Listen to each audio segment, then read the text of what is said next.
right, I'm going to get our meeting kicked off here in just another minute. We have our recording started, we have our Facebook live stream started, and we have a whole host of friends online with us today for our TMN Tuesday March event. I have noon on my clock, and I think the lunch bell is going to go off here in just a second. So we're going to get started with the Historical Women Naturalist TMN Tuesday March event. Like clockwork. That's the lunch bell here in town, so that tells me that it's time to get our TMN Tuesday March event started. Today we have a very special guest, and I'm going to let Michelle introduce our very, very special guest with us in just a little bit. But before we get started, we want to make sure that you can hear and see everything that we are going to be presenting today. And to do that, we're going to run through a quick tech check. So if this is your first TMN Tuesday event, or if this is your 15th TMN Tuesday event, as we've done 15, this will be our 15th event. Attendees are not able to unmute or share their videos, so don't worry, that is on purpose. We have over 400 registered attendees for today's event, and we're excited to have all of you here with us. We will have our chat function available for you to communicate with us. But if you're getting to this point in the presentation and you're seeing me move slides and seeing my voice or seeing my lips move but not hearing my voice, then that means that you need to toggle your speaker settings. You can't hear me tell you to do this, but hopefully you are reading the screen and toggling those audio settings on your Webex menu. So I'm going to leave this up for those folks for just another second. But we hopefully have a lot of pros that have done Webex with us for the last couple of TMN, or the last year worth of TMN Tuesday events. So hopefully this is not needed at this point. But we will be using chat today. Our chat function is an open space to be able to communicate with our panelists, communicate with our speaker, and your fellow attendees as well. Please use the chat in a professional and respectful way. Help us to understand any questions or comments that you have by checking your spelling, your grammar, using full words, avoiding acronyms, just whatever you can do to make sure that we are reading the question or the comment that you have successfully. And again, please keep those all on topic, professional, and respectful. If you haven't already, toggle that to chat to everyone, and that way we are sharing in the chat today. All right, finally, if you are still frustrated with Webex, if you have issues, if you need to change your settings in any other way than what I have told you to today, we do have a help call center that Webex has made available to our account, and they have an excellent FAQ page as well. So running through that final TMN Tuesday webinar etiquette, don't forget, attendees are not able to unmute. Please use that chat box. On topic discussion only. We are planning for 1 hour today. This can count for advanced training credit as a Master Naturalist, so please work with your VMS admin to get that logged. And then if you have any additional Webex issues, check our website, check their website, go to the Googles, and hopefully you can get that fixed. All right, Michelle, will you introduce TMN Tuesdays, as this is our 15th? Yeah. So I heard you say this is our 15th, but we've actually been using Webex for much longer than that, 2+ years. So welcome again to our TMN Tuesdays series. Again, we started our TMN Tuesdays efforts as an advanced training effort last year, and still continuing the efforts this year in 2022. On the right-hand side of the screen, you see all of the dates that we have for our TMN Tuesdays set for the year. Sometimes we often get the question of what are the topics, and we've purposely have not planned topics for the entire year out. So we keep these TMN Tuesdays to be adaptive and address advanced training that may come up, things that we don't even know about yet. So we purposely do not plan advanced trainings for the entire year for our TMN Tuesdays. Again, they are held the second Tuesday of every month from 12 noon Central. We try to keep it at about an hour for that. We are planning for today's to be about an hour. And sometimes, depending on the topic, they are a little longer. But today's we are aiming to keep it right at an hour. Our TMN Tuesdays are always free, open to the public. Obviously, they are geared and developed for our Master Naturalist members, but they are absolutely open to the public. Anyone can attend or watch the recordings with us. Our recordings for every one of our TMN Tuesdays will be on our website, and this one will be on our website by tomorrow. And we've already dropped the links for the recordings. You can find the links here. This is where today's link will be posted tomorrow for the recording. As a reminder, our Master Naturalists can watch the recordings of these TMN Tuesdays for advanced training credit. And so, introducing our speaker today, March happens to be celebration of Women's History Month.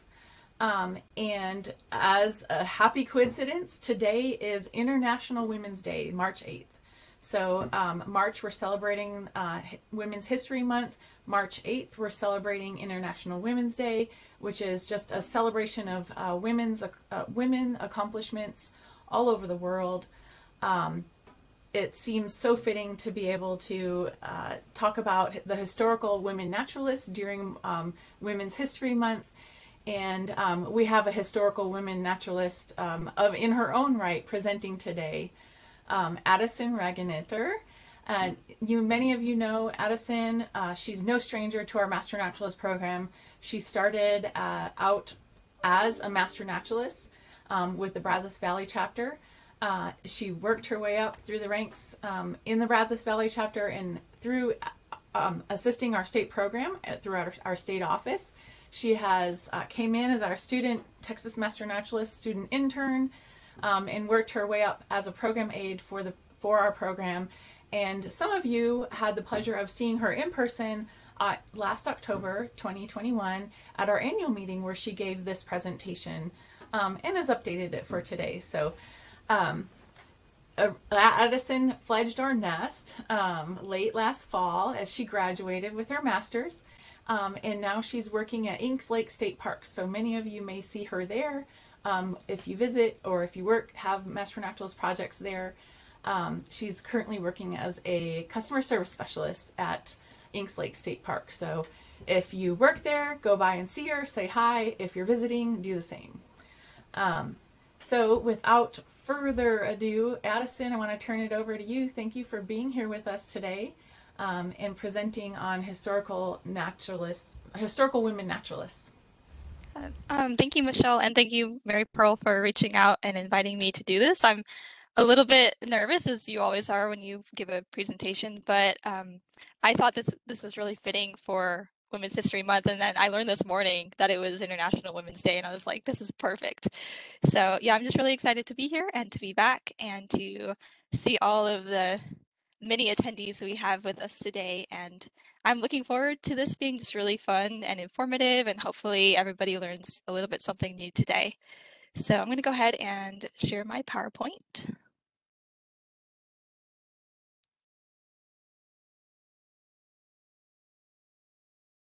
Okay, and I'm assuming everyone can see it and that it looks good and you're seeing the title slide. Looks great. Perfect. Okay, so let's go ahead and get started. So today we're going to be talking about historical women naturalists, and my primary inspiration for this presentation was actually a book that Mary Pearl essentially told me that I needed to get. It's called American Women Afield, and it's by Marcia Myers Bonta. And essentially it's the second book in a series that she's done about pioneering women naturalists. And don't worry, at the end of this presentation, I'll put a link and a QR code where you can purchase this book if maybe by the end of it, I've convinced you that you'll want to read it and learn more. But in this book, there are 25 women naturalists that Marcia goes over and covers. And these are all naturalists from the late 19th to early 20th century. So the 1800s into the 1900s. And what she does in her book is highlights all of these women as writers and those that are promoting nature studies within their fields, everything from ecology to botany to entomology to even taxidermy. And what's really important about all of these women is that they were working and doing studies and writing in a time this field was dominated primarily by men, and all of the scientific articles published were primarily men, and all of the research being conducted was done by men. So all of these women basically broke the glass ceiling that was there and continued to do what they loved just because they wanted to, and not because somebody told them they couldn't. They went despite that and continued on doing what they loved. So I wanted to first talk about the author of this book, Marcia Myers Bonta, and she's kind of a woman naturalist herself. She herself was raised in suburban New Jersey, but she also lived really close to the woods. And thanks to her father, she developed a really heavy enchantment from nature and her father's love of nature as well. Right now, she lives in central Pennsylvania. And because of that time in New Jersey and her current time in Pennsylvania, she began writing due to the natural world around her because she was just so inspired by it. She has 9 books currently in print, including American Women Afield. And then there's another one, a precursor to this book that I'll share at the end of the presentation. But primarily her focus is on nature, on history, and even on the state of Pennsylvania where she currently lives. She's also written over 300 magazine articles, including a monthly column that she's been writing since 1993. So every month since 1993, she's been putting out a column in the Pennsylvania Game News. Okay, so now we are going to take a step back into time to learn about 6 of the 25 women naturalists included in Marcia's book, American Women Afield. And this presentation is hopefully just going to be really informative and really fun and casual to help you get inspired and maybe wanting to learn more and dig deeper into the stories and the what these women have been doing in their fields. So we're going to start with one of my personal favorites, and that is Martha Maxwell. Martha Maxwell lived in the mid to late 1800s, and she was raised in a very remote Pennsylvania settlement, and it was called Dart Settlement. And when I say remote, I mean that there were woods completely surrounding it, and you had to make a day's journey to get into town kind of settlement.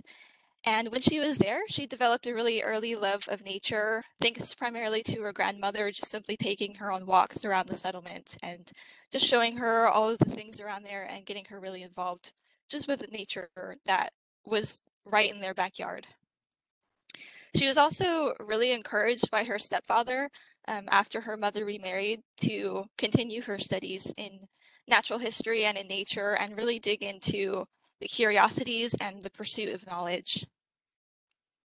Later on, Martha Maxwell went on to college, but unfortunately after 2 years she ran out of funds, she ran out of food, a place to stay, and she had to go back home to her family.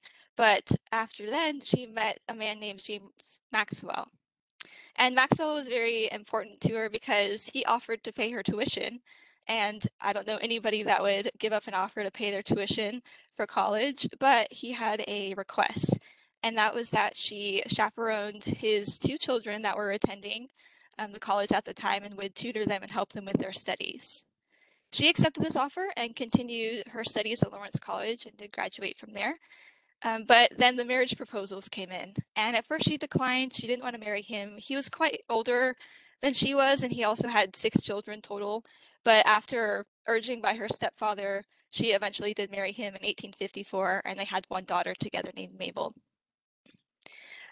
3 years later, after getting married to James Maxwell, there was the Great Panic of 1857, and unfortunately for the Maxwells, who had a big house and a couple of shops, this meant financial ruin for them.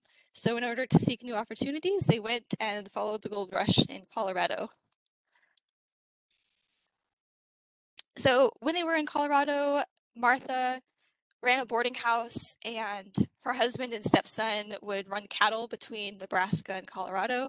And after some time, she went back to go to her family and where her daughter was staying in Wisconsin now. And when she went back to Wisconsin, she learned a skill that would basically change the entire course of her life, and this was the skill of taxidermy. And it was described by one of Martha's, I believe it was her friend, that said this combines a love for animal life, a passion for beauty, and a need for self-expression. So it's kind of an interesting field to get into, but for Martha, this was a way for her to take a field of taxidermy that was really scientific and really only meant for preparing specimens in a museum into an art form, and a proper art form, and a way for her to express herself and her love for animals. After returning to Colorado after several years bringing their daughter back, she realized that there was a dramatic decrease of wildlife there, and she was so surprised by this that she was inspired to then create an entire collection of all of Colorado's fauna to preserve it, essentially. And how did she go about actually getting these fauna?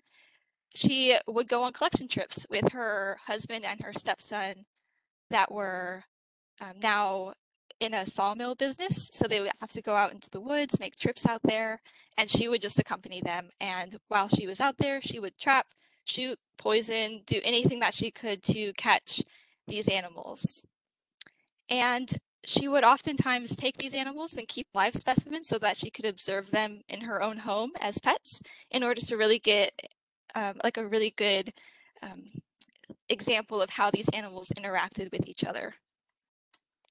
In all, she collected over 200 birds, almost 50 mammals, and this included 3 black-footed ferrets.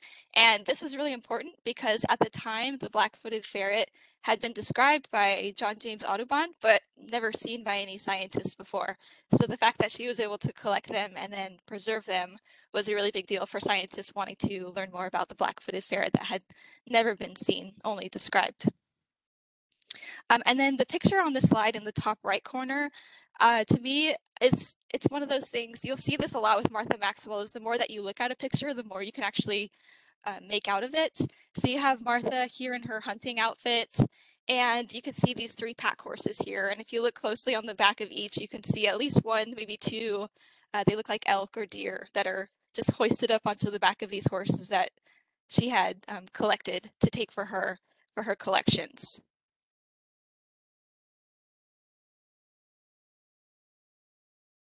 So Martha Maxwell had a lot of different firsts in her lifetime, and they all mostly had to do with taxidermy. She was the first woman ever to collect, prepare, and mount her own specimens, and at the time, this was a really big deal. I'll talk a little bit later about her time at an exhibition where she had tons and tons of questions of people doubting that she was the one who actually captured and prepared all of these specimens. Again, she had over 250 specimens that she collected, prepared, and mounted herself. She was also one of the first people to pose taxidermy in natural positions. I mentioned that she kept live specimens a lot for the sake of observing them in their natural habits. And this was really important to her to make sure that the way she represented the taxidermy was in as natural of a state as possible to really represent how the animal was in nature. She was also one of the first people to present the taxidermy in realistic postures and habitats in natural history displays. So not only did she mount the animal, but she would also place the animal with a surrounding that really emphasized the natural habitat that was in. And you can kind of see that illustrated here in this picture on the left. She wanted a place to put all of her specimens, so what do? You open up a museum. So she wanted it to be a place where people could come see and really admire all of the fauna that were in the state of Colorado. So she opened up a museum in Boulder in 1873.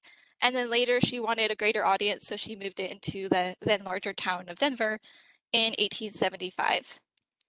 And with these collections, she kind of grew in popularity with the state of Colorado, so much that they invited her out to the Centennial Exhibition in Philadelphia in 1876 as part of the Colorado Pavilion to really showcase the state and what it had to offer.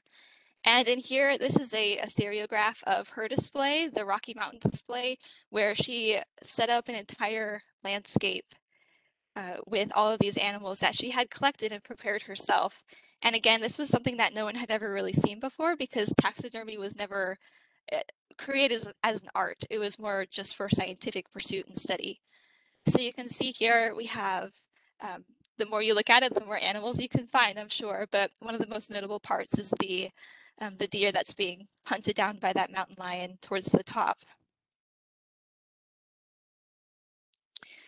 So when she was at this exhibition, it was such a big deal that a woman had created this exhibit that she actually posted a sign that said "work" so that she could basically show everybody that yes, a woman did do it, and she didn't have to answer all of the questions that people kept asking her if a woman actually did it, if she was the one. So it's just plain out there, women's work. Yes, a woman did all of this. And this one you could see a little bit more clearly, all of the detail that was put in here. In the descriptions that was included in the American Women Afield, it even talks about how she put in a flowing creek where she had put fish and mounted turtles and so many different details within the landscape to really highlight not only the mountains, but the plains and the river system that was present in Colorado.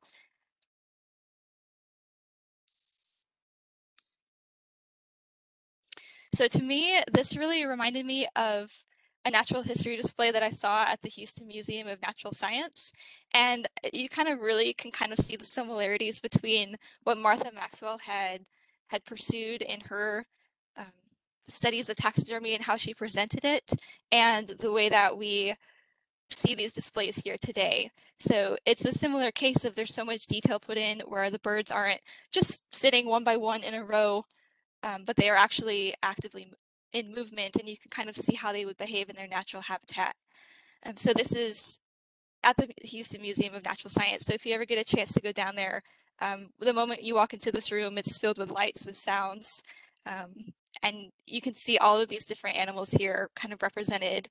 There's a small toad down on the rock next to those. They look like grackles, but there's so much attention to detail, and you can really thank Martha Maxwell for this type of taxidermy, because again, it was never done before, and her methods of doing it and her methods of putting animals in natural states was unheard of, and then kind of continued forward since then, especially for museum displays.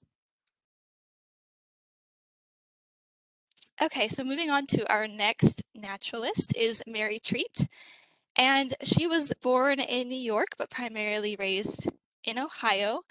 And then she met Dr. Joseph B. Treat, whom she married and moved to New Jersey with.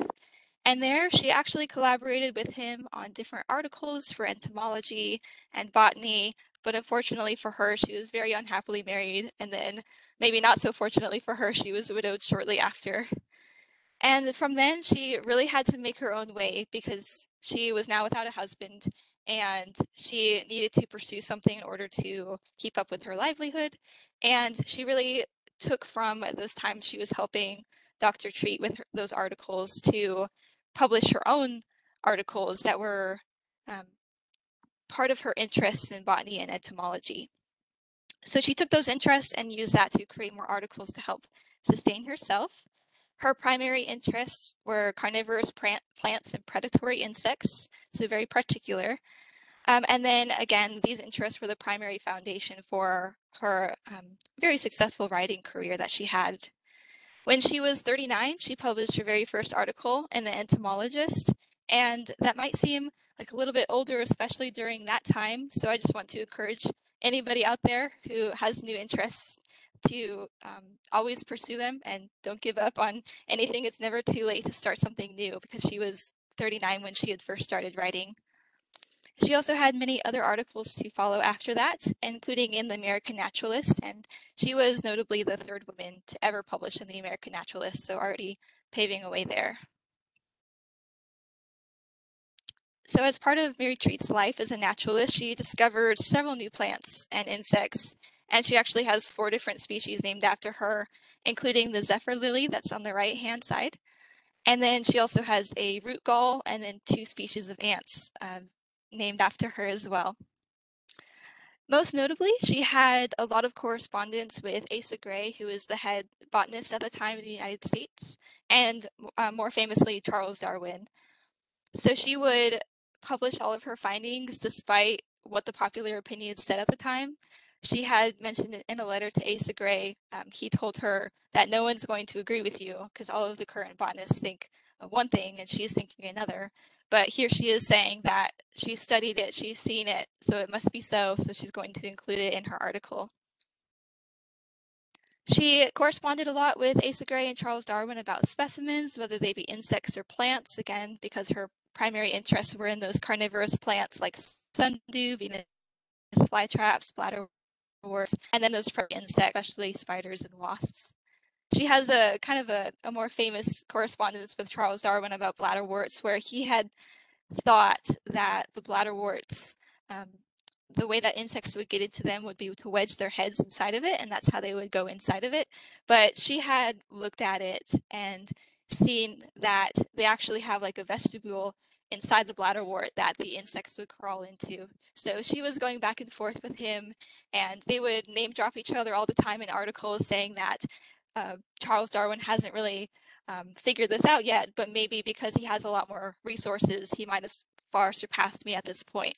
And then he would name drop her, saying that she has shown me something that I didn't see before, and she was the one that gave me the correction. So it was really neat to see how they corresponded with each other and weren't afraid to oppose each other and share their discoveries, all for the sake of just advancing the knowledge of the time.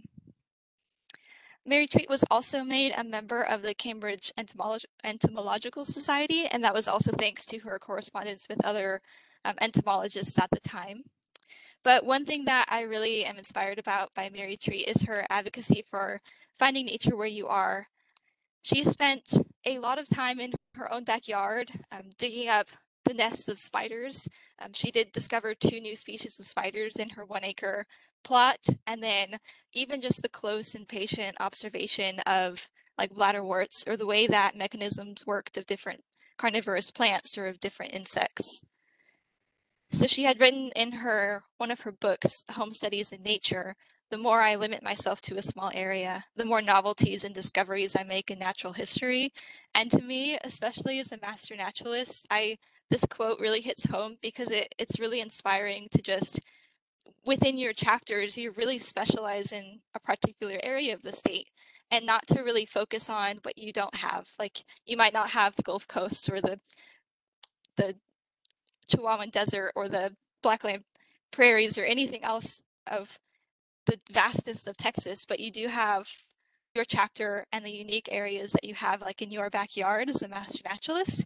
So I say that Mary Treat made personal discoveries in her own backyard, and I think that you can too, especially as a master naturalist, really honing in on where you are and forming that deep connection with where you are in your chapters.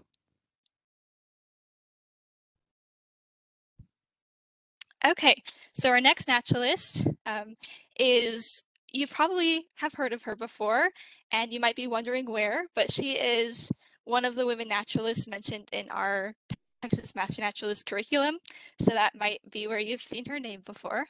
But this is Florence Marion Bailey, and she was also born in New York, but on a wooded hilltop in the upstate.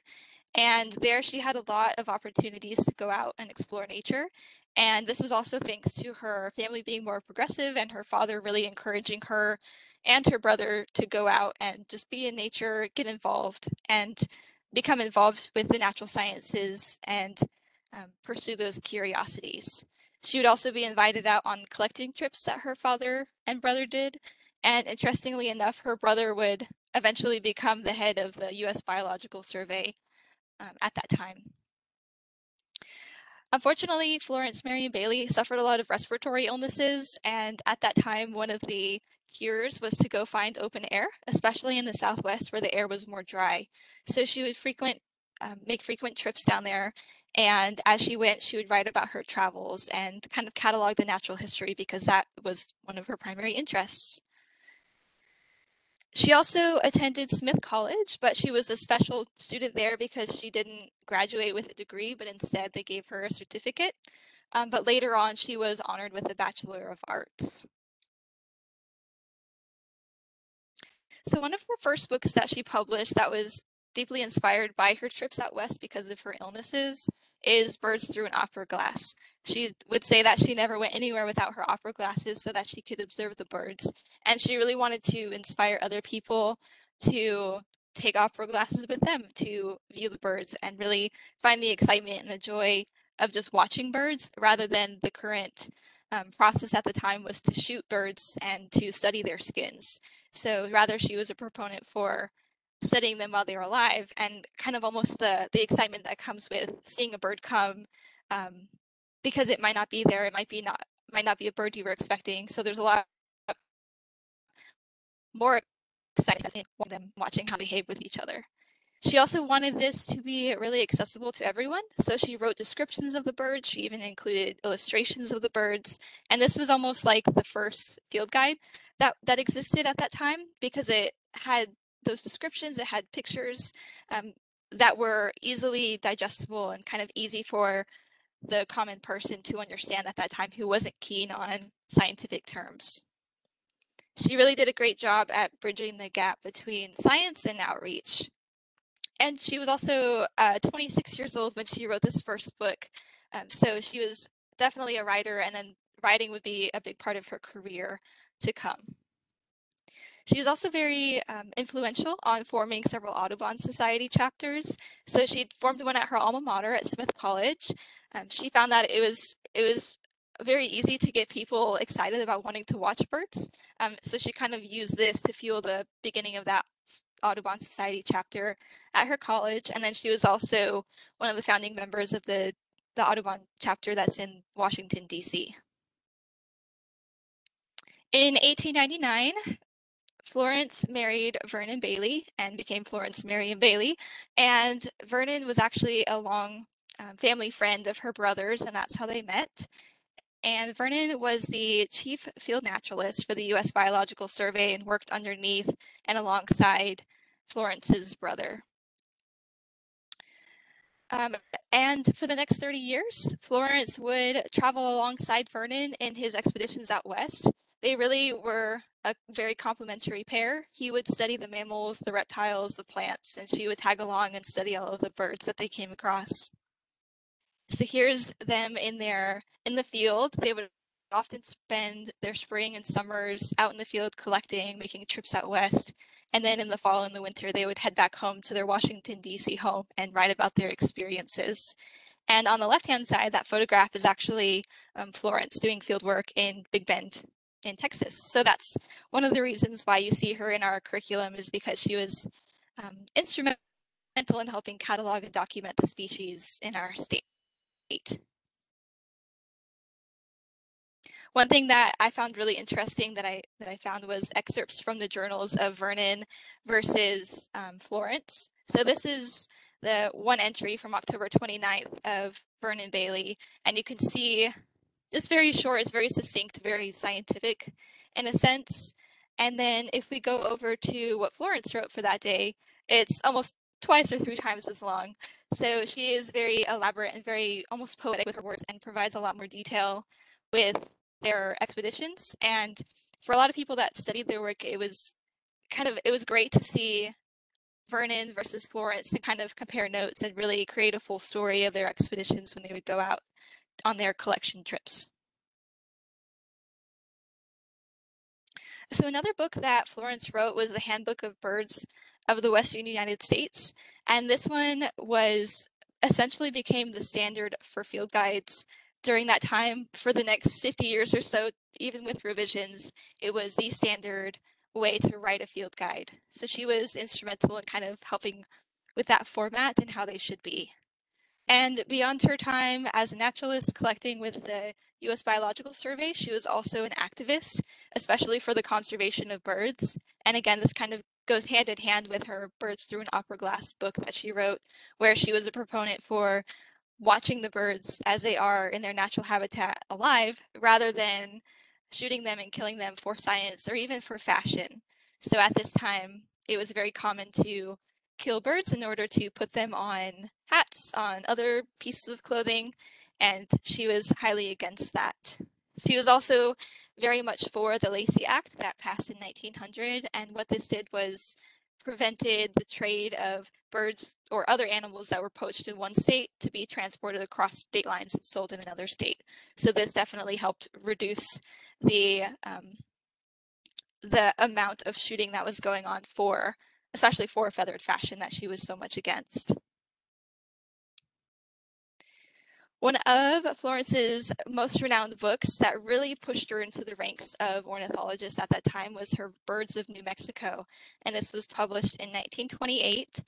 The scientist that was working on this book, who was cataloging all of the birds of New Mexico to compile into a field guide, he unfortunately suddenly passed away, and was Florence. So she took on this project and completed this book. And with this, she was kind of brought into the American Ornithologists Union because of how well this book was written. And she also earned what was called the Brewster's Medal for this book, which was an award that was given to people who wrote the best works or the most influential works in the Western Hemisphere for the last 6 years. So it was that good of a field guide of a book that she was put into the high ranks of ornithologists, got into the American Ornithologists Union, and earned an award for this book. And then just another little fun fact side note, she did have a subspecies of mountain chickadee that was named after her, Bailey's mountain chickadee.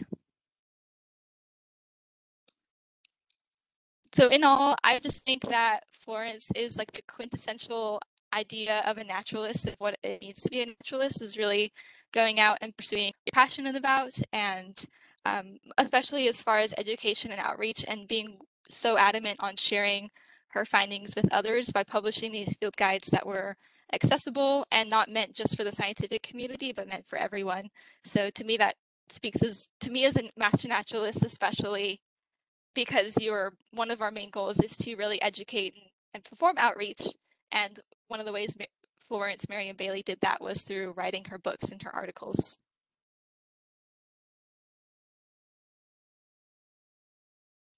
Okay, next up we have Annie Trumbull Slauson.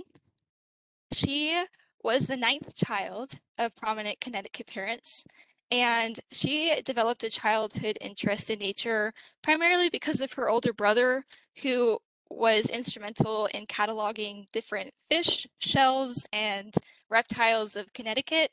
So because he was very interested in nature, she kind of tagged along and developed that interest herself.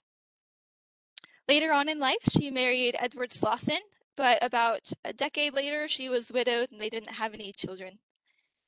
And after that, she became a fiction writer, and primarily she would write about life in New England and other fiction stories, but she still had that foundational interest in botany and entomology that would then soon kind of influence her writing career and where she would take it.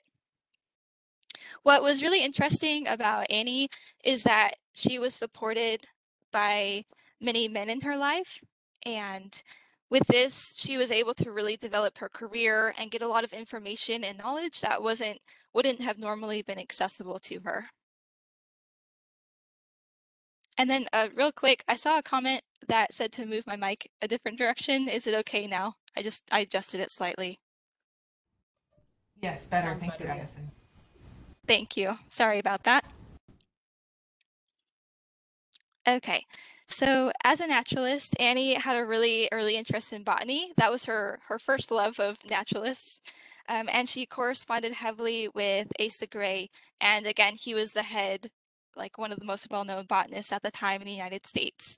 And she also corresponded with many more botanists and entomologists later on that would all basically help her develop her love and her passion and her knowledge that she had never had before. She didn't have any formal education, so it was really all about who she knew, and the more she would correspond with these famed botanists and entomologists, she would get more information from them and really learn about those fields from that correspondence. Annie didn't develop her interest in entomology truly until she was about 48. So again, it's another case of that it's never too late. So even if you develop a new passion later on in life, it's never too late to pursue that. And she's a really big kind of example of that, to where she used entomology to propel her career from here forward. She also published many scientific papers, and again, I want to emphasize that she didn't have any formal education. So if you like to write, just go ahead and write, even if you don't have that doctorate or whatever you think is required to have these scientific articles. So I just encourage you to do what you love, do what you're passionate about, go talk to people, learn more, and that's really what we do as Master Naturalists, is that constant learning. You never stop learning, and you're always pushing forward and finding new things.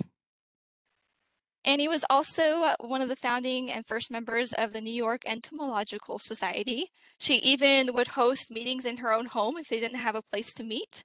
And one of the ways that she helped raise funds for these meetings, was butterflies and selling them off to people who had purchased them and then fund that society. She was also one of the first collectors ever to explore the Miami area, so South Florida, in the 1890s, and there she discovered many new species, including mangroves, moths, all sorts of things. And there are even over 100 species named after Slauson. And I feel like to think that this is because of how many people she corresponded with, and were really able to see her passion for the field. So they wanted to honor her in this way by naming many species after her. And that includes this wasp that you see at the lower right. And then she's also had several others, like a slug, were named after her as well. In her personal collection, Annie amassed over 35,000 specimens, and this doesn't include thousands of ones she never kept in her collection but gave away or sold as part of the funding for the New York Entomological Society. Shortly before her death, she actually donated her entire collection to the American Museum of Natural History, and that is still able to be visited. You can see some of her specimens that exist there. So now I do want to read a short excerpt from American Women Afield that really kind of portrays who Annie was, and it really conveys who we are as naturalists most of the time, I'd like to think. Really playing heavy into, we do what we do because we love to do it, not because anybody has told us to do it or anything. So I'm going to start. She said in her Experiences of a Collector, "Every one of you insect collectors has been asked again and again as to what one might call the lucrativeness of your pursuit. How much are you paid for your work? What firm did you work for? What will you pay me to help you?" These are questions familiar to every collector. That one can walk miles over rough roads, climb rugged heights, stand for hours in mud or water, blister one's hands stripping bark from trees or turning big stones, and this, without pay, does seem hard to believe, I admit. For these questioners know nothing of our real earnings, our full reward for all pains and exertions. The question most often asked in one form or another is why we do these things. And it is so hard to explain that why in a way they can comprehend. Often I find, after I have made what I think is a plain, lucid explanation of an entomologist's aim, that I have utterly failed to give the listener any faintest idea of it all.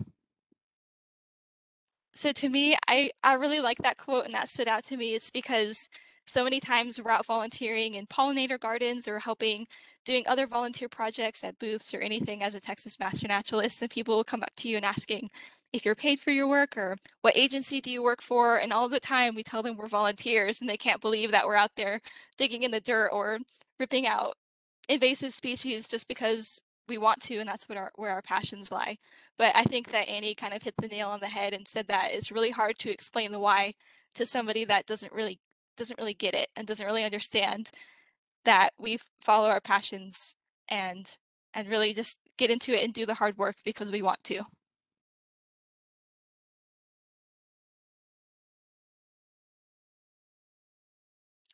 Yeah, that quote, I just saw that question, was Annie Trumbull Slauson. So this naturalist we were just talking about. That was one of her books that she wrote called Experiences of a Collector.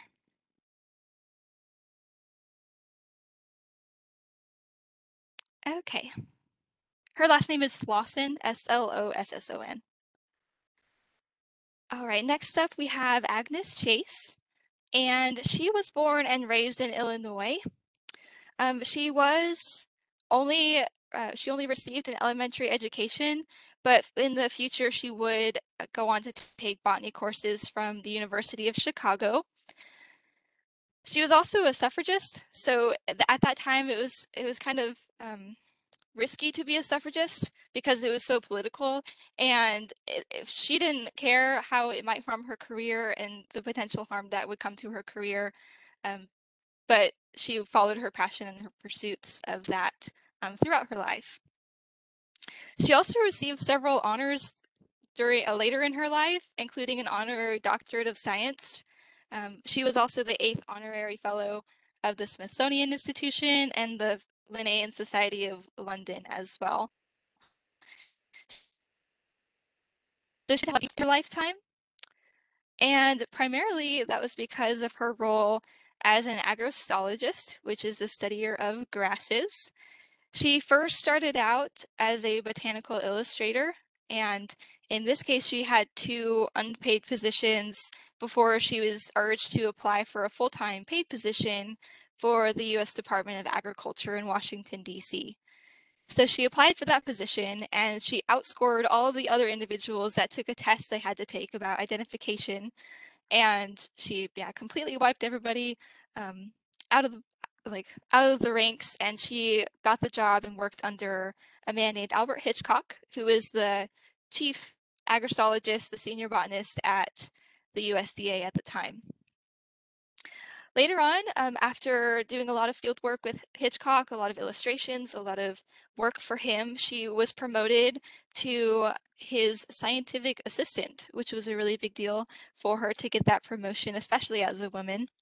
And then later, upon Albert Hitchcock's death, she actually preceded him and was in his position for about, I think it was about 5 years before her official retirement. But even after her retirement, Agnes Chase continued to work for the department unofficially for 24 years, well into her 90s, when she finally officially retired for the second time. So Agnes did a lot of field work for the USDA, and most of those trips were overseas. And they were in Brazil. She was sent a couple of times to Europe and South America, but her primary work was in Brazil. And while she was there, she cataloged a lot of the grasses, and through her work, she actually increased the overall knowledge of all of the grasses of Brazil by a whole 10%. So she was very instrumental in documenting those species, and she was very fascinated about how similar species would be in some parts of South America versus North America, and different parts of South America as well. So she was very curious and very interested in that, and I think that's what helped pursue those studies and those pursuits of increasing the knowledge so much. She also wrote a first book of grasses that was published in 1922, and this she claimed it was written for the serious amateur, and I believe that Agnes Chase was not an amateur at all. She was very serious, so she was trying to help other people kind of get into the world of grasses and become interested in them as she was. So this photo is one of her trips, her expeditions, doing field work. I believe this one was in South America. And what I like about this picture is you can see Agnes Chase sitting on the floor about just to the right of the middle of this photograph. And I assume she's looking at a grass, or she might be writing in her field journal about her observations, whereas almost all the other people in the photograph are looking directly at the camera. And Agnes Chase was described by a fellow botanist as being almost a human grass herself, who does nothing but live, sleep, and dream about grasses and writing her next book. And I think this photograph shows that pretty well.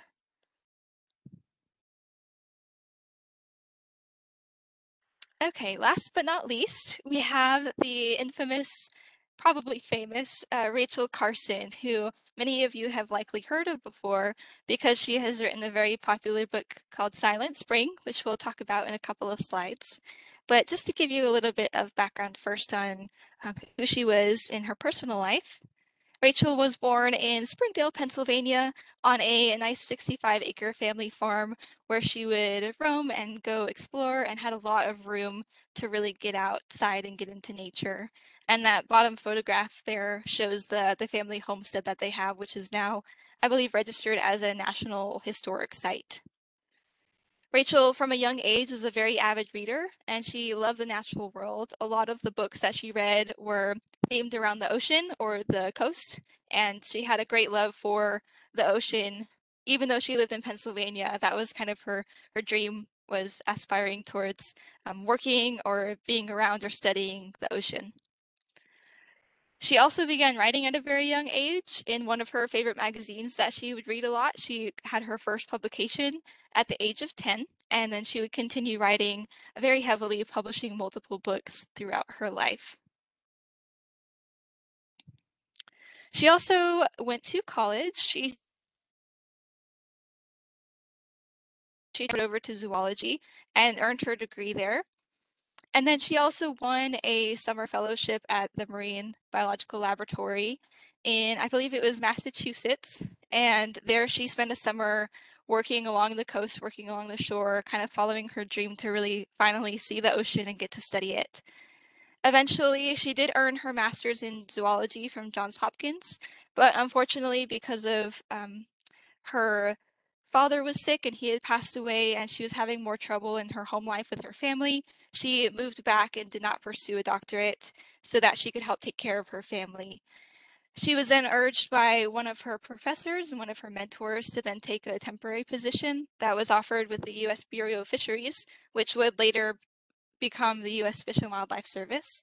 But this temporary position had her start out developing radio programs. So they were 52 7-minute programs that she would help write and develop that was called Romance Under the Waters, which was really meant to get people interested in and curious about life under the sea. And that was perfect for Rachel because of her interest and her passion for the ocean. She then worked her way up and became an aquatic biologist with the U.S. Bureau of Fisheries. And this was really important because she was the second woman ever that was hired in a full-time position with that bureau. She again worked her way up, writing publications, pamphlets, brochures, all sorts of things, articles for the U.S. Bureau of Fisheries, and became the editor-in-chief of publications and would oversee many publications that would cover different areas that were owned by the U.S. Bureau of Fisheries. She also took these articles that she wrote and revised them to create her first book that was called Under the Sea Wind. And then later on, she would write The Sea Around Us, that was also inspired by her time as an aquatic biologist. Now, Under the Sea Wind didn't get much traction. It had really good reviews, but didn't sell very well. But when she wrote The Sea Around Us, that one instantly became a New York Times bestseller. She got many awards and was even honored with doctorate degrees because of her work. And then at that time, they republished Under the Sea Wind, and that rose up to be a New York Times bestseller as well. Because she sold these books and now had more financial stability, she was able to quit her position with the U.S. Bureau of Fisheries and move to Maine and became a full-time nature writer in the 1950s. So her passion was writing for the general public, again, straying away from strict scientific articles and publications, and really wanted to bring this and bring what she loved to as many people as possible. She had a really great poetic writing style that captured the attention of a lot of readers and really captivated them. And I think that that's one of the biggest things that really contributed to her success. So then next, she wrote the infamous Silent Spring, and that actually took her 4 years to research. And this was after one of her friends had mentioned to her how they were spraying pesticides near her home, and she noticed a lot of birds dying from it. So Rachel kind of reluctantly went onto the case and did more research herself and even corresponded with a lot of the people she knew from the government agencies that she corresponded with, like U.S. Bureau of Fisheries, USDA, kind of all the people that she had developed relationships with over her career with the government to develop this kind of conclusive idea that the pesticides were really harming the ecological systems in the areas. And again, because of her writing style, she had a very large reach for this, as not only scientists, but also for the general public, and really rose that concern and brought it to public attention. And this eventually, you could say, was contributed towards the nationwide ban of DDT, which was a very heavily used pesticide at the time. And it took the focus away from progression and just using pesticides, and really just like moving forward with progression of advancements of different like ways of using pesticides in agriculture, and made people more critical of let's take a step back and really see how this affects things before we just jump on board with the progress that's being made with technology. Rachel Carson's Silent Spring has also contributed with inspiring the U.S. Environmental Protection Agency. At one point, the agriculture is responsible for not only like the use of agricultural products, but how they affected the environment as well. But Rachel was critical of this, saying that they're not really going beyond the scope of agriculture. They're not really focusing on the rest of the environment. So you could say that after this, it was really inspiring the separation of the two, where USDA was primarily agriculture and then US EPA was the rest of the environment, and really kind of having that checks and balances put into place. She was also really well known for testifying before the Senate for promoting policy, especially in regarding restricting or banning DDT, not only in the United States, but her goal was to try to get it banned for as many countries as possible. And she was also wasn't too eager about this topic, not too passionate about this subject, but she knew that this was a space that was empty and that somebody needed to vacate. So she really stepped up and took over this role of being an advocate for environmental protection, even though it wasn't really her foundational passion, which again goes back to the ocean and to being on the coast and by the sea. So after her passing, Rachel Carson was given many posthumous honors just because of the impact of her works. She was given the Presidential Medal of Freedom in 1980, National Women's Hall of Fame she was inducted to in 1973.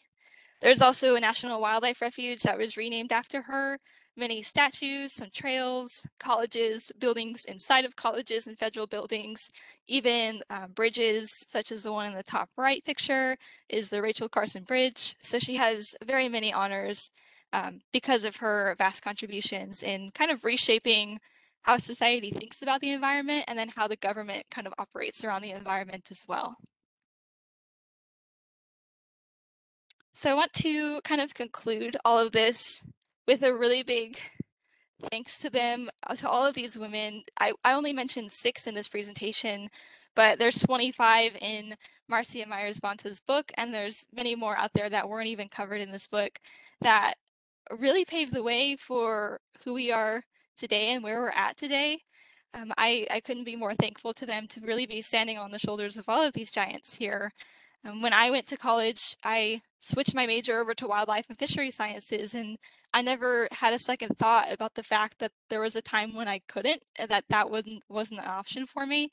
So for me, it really shows how far we've come, and I can't be more honored by I mean, this presentation doesn't do them justice, and I really hope that all of you go out and just, if you have one favorite that you found today, just go out and research them and figure out what they did and really be inspired by them. And hopefully the next time you're at a natural history museum, you think of Martha Maxwell, give her thanks for not having to see a bunch of just like splayed out skins, but you can actually see taxidermy that's beautiful in an art form. And then I hope that you're inspired today. And as promised, here are the QR codes. If you have a cell phone, you can actually pull out your camera and you can scan each side. So one of them is for American Women Afield, that's on the left.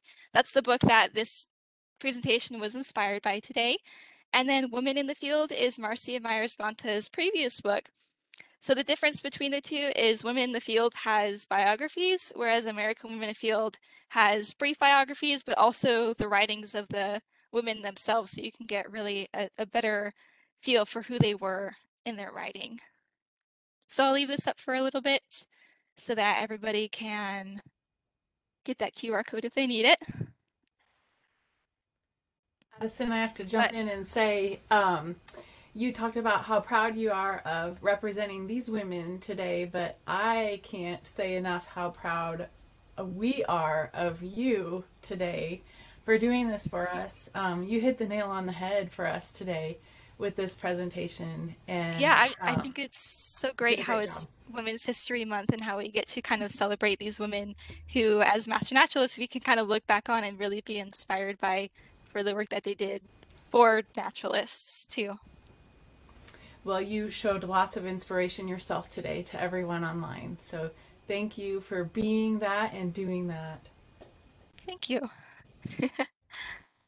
I absolutely texted Michelle in the middle of the presentation that I had all of the Proud Mama vibes going Aw. for you, and what a fantastic way to bring together the innate naturalist passions that those early female naturalists had, and how they followed those, and then the connection to who our master naturalists really are, as you yourself really well understand master naturalists and what brings them to the program, and what makes them stay in the program. So thank you for making all of those wonderful connections as well.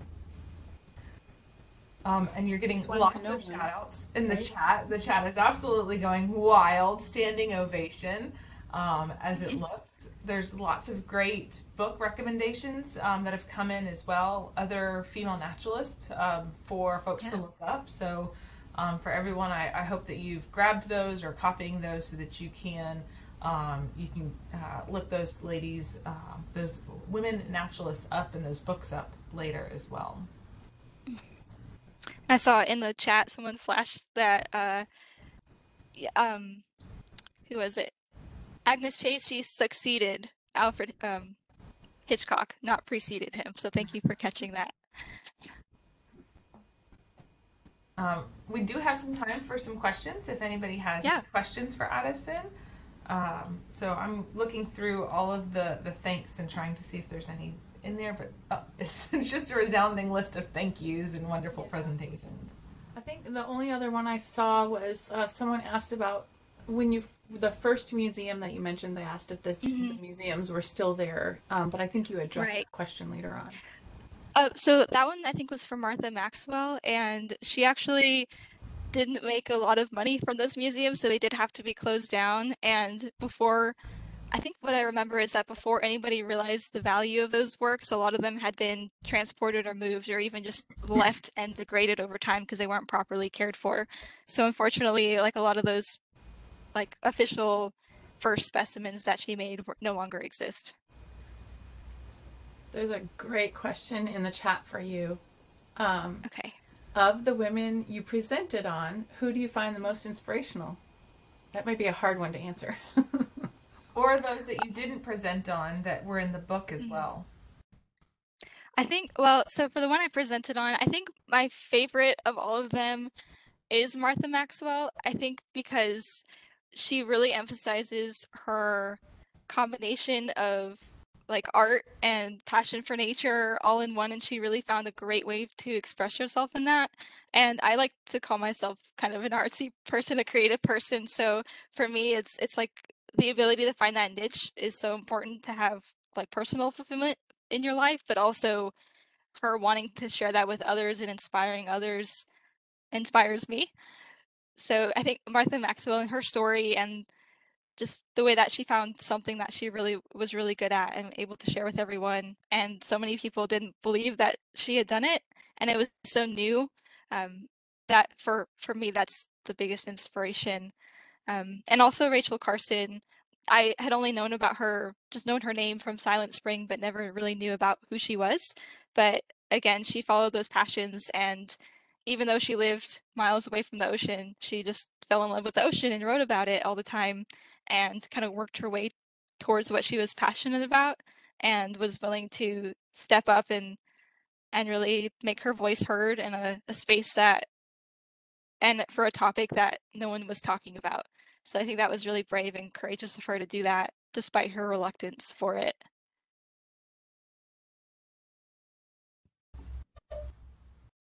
And I love that you said that finding your niche in the naturalist community is important. Finding those ways that you can marry the passions and the skills that you have into the work that you do as a naturalist. You absolutely are a very creative and talented, graphically oriented person, Addison. And as you've done a lot of our logos and our graphics for years, in your role with us. And so being able to combine those two in a way is something that can be translated to all of our master naturalists, taking those skills and those passions and applying them through your naturalist work. Right. And I just saw Ruth made a comment. She said, as someone who became a master naturalist at 60 and a writer at 42, I can say you're right, that it's never too late. And that makes me happy to hear, because I was hoping somebody would relate to that it's really, it's like, just get started. If you're passionate about something, just get started with it and pursue it.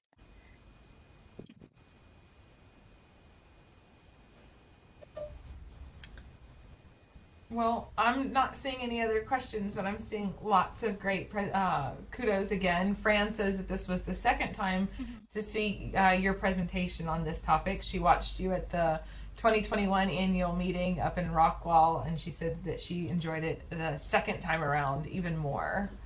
Oh, well, thank you for being a second time visitor. It was a great presentation, a great celebration of naturalist women on International Women's Day. Yeah. Thank you again for having me out, and I look forward to hopefully doing this again at this year's annual meeting. Yes, I know you've got those dates on your calendar. Maybe I'll switch it up and switch out some of the naturalists for different women. That'd be great. Well, Michelle, do you see any other questions, or should we wrap this up? Nope, we're good. All right. Well, thank you so much again, Addison, and for everything that you do, not only for the Master Naturalist program, but now with Inks Lake State Park. And I hope all of our folks get a chance to get out there and visit y'all's beautiful facility out there. Well, thank you. I already saw Michelle out here, so. I need to make again plans. In April. All right. Have a great day. Thank you. Thanks, Addison. Thank you.